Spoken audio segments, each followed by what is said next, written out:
And welcome back to the TV5 Morning News on this Monday morning, Memorial Day.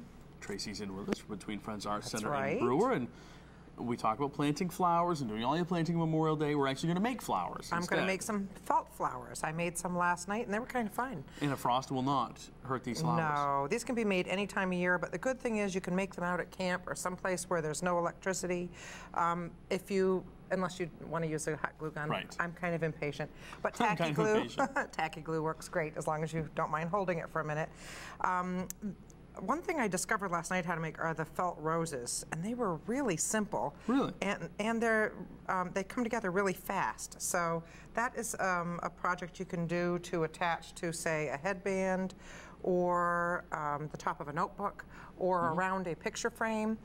Any of these flowers can be. So basically you just start with a scrap of felt. Felt is so inexpensive too, so this is a great project to do with kids.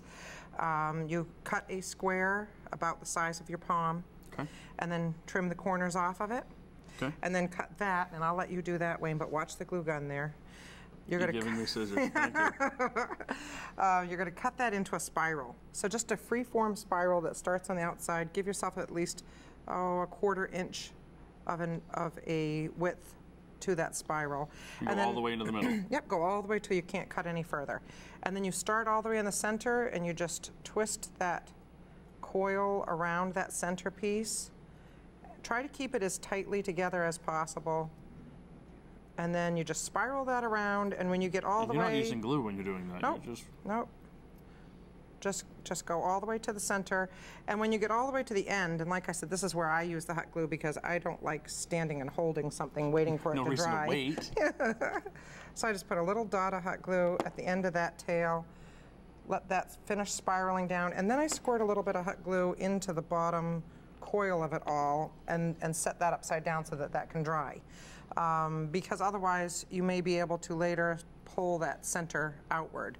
And if you want to do a two-tone one, you're just going to do the same thing with two tones of... But my spiral's great. Oh, your spiral is wonderful. Now start spinning it into a rose. I was cutting. Spin it right into a rose, Wayne.